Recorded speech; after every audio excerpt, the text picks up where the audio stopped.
নমস্কাৰ। আজি বহু দিনৰ মূৰত আপোনালোকৰ মাজলৈ আকৌ আহিলোঁ। এটা ভাবে মোৰ মনটো ভৰাই তুলিলে। ভাবিলোঁ আপোনালোকৰ লগত এই কথাটো শ্বেয়াৰ কৰোঁ।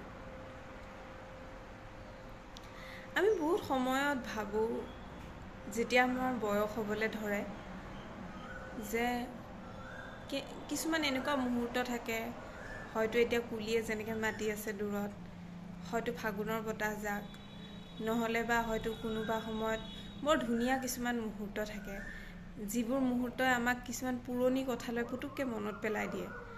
আৰু আমি ভাবোঁ সেই সময়কণ ইমান ধুনীয়া আছিলে। আৰু কিছুমান পুতুককৈ আমাক কিছুমান দুখে আকৌ লগে লগে আৱৰি ধৰে। ভাবোঁ সেই সময়কণ যে ইমান ধুনীয়া আছিলে, মই যে তেতিয়া এনেকুৱা কৰি আছিলোঁ, মাহঁত যে তেতিয়া ডেকা আছিলে, বা এনেকুৱা ধৰণৰ বিভিন্ন ভাৱে মনটোক আৱৰি ধৰে। আৰু যিমান আমাৰ ভাল লাগে, একে সময়তে আকৌ মনটো বেয়া লাগি আহে, যে আমি ভাবোঁ যে সেই সময়কণেই ভাল আছিলে, আমি এতিয়া বয়স হৈ গ'ল, আমি কি কৰি আছোঁ, আমি কি কৰা নাই, সেইবোৰ কথাই মনটো বৰ বেলেগ ধৰণৰ কিছুমান অনুভৱে আমনি কৰিবলৈ লয়। মই সেই অনুভৱটিৰ ওপৰতে এটি কথা ক'বলৈ বিচাৰিছোঁ। যদি আমি এনেধৰণে ভাবোঁ যে আমাৰ সেই সময়খিনিয়ে ভাল আছিল, এনেকৈ ভাবাতকৈ আমাৰ এই সময়খিনিও বহুত ধুনীয়া হয় দেখোন। আমি এতিয়াও দেখোন সেই অনুভৱবোৰ কৰিব পাৰোঁ। এতিয়াও আমি হয়তো সেই কাগজ ফুলবোৰ চাই পেলাই ভাবিব পাৰোঁ, সৰুতে যে আমি এইবোৰৰ সৈতে কেনেকৈ খেলিছিলোঁ। এতিয়াও হয়তো আমি কিছুমান ফুল বা গছ বা অনুভৱ বা কিছুমান ঠাইত গ'লে, কিছুমান বস্তু দেখিলে যিবোৰ ভাৱ আমাৰ মনলৈ আহে যে সেই সময়কণ ভাল আছিলে, তাৰ সলনি দেখোন আমি এতিয়াও অনুভৱ কৰিব পাৰোঁ। মোৰ কথাটোৰ অৰ্থ হৈছে যে আমি কিয় এতিয়া অনুভৱ কৰিব নোৱাৰোঁ সেই বস্তুবোৰ, যিবোৰ বস্তু আমি সৰুতে অনুভৱ কৰিব পাৰিছিলোঁ। আমি বাৰু কেতিয়াও ভাবি চাইছোঁনে কিয় আমি সেই বস্তুবোৰ অনুভৱ কৰিব পৰা নাই? কি বস্তুৱে আমাক সেই বস্তুবোৰ অনুভৱ কৰাৰ পৰা আমাক ৰখাই আছে? সেই কথাটো যথেষ্ট ভাবিবলগীয়া কথা।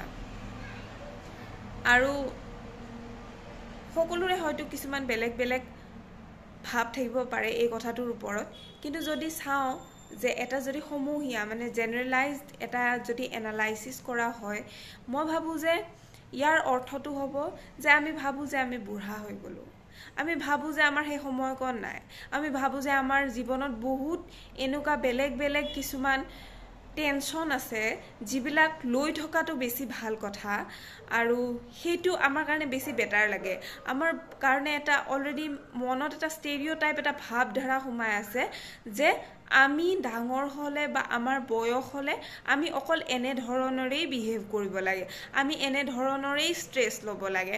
কিন্তু আমি এইটোওতো ভাবিব পাৰোঁ যে আমাৰ জীৱনৰ প্ৰতিটো মুহূৰ্তই ধুনীয়া হয়, প্ৰতিটো সময়েই ধুনীয়া হয়। সেই সময়ত আমি যেনেধৰণে অনুভৱ কৰিছিলোঁ, এই সময়তো আমি সেই অনুভৱবোৰ কৰিব পাৰোঁ। এনেকুৱা একো কথা নাই যিটোৱে আমাক পিছফালৰ পৰা টানি আছে, এনেকুৱা একো জীৱনত ঘটা নাই যোনটো কাৰণে আমি সেই অনুভৱবোৰ কৰিব নোৱাৰোঁ। যদি জীৱনত কিছুমান পৰিৱৰ্তন আহিছে, সেই পৰিৱৰ্তনৰ লগত আমিতো খাপ খাবলৈও শিকিছোঁ। যদি আমি খাপ খাবলৈ শিকিছোঁ, তেতিয়াহ'লে আমি কিয় সুখী হ'বলৈ পৰা নাই?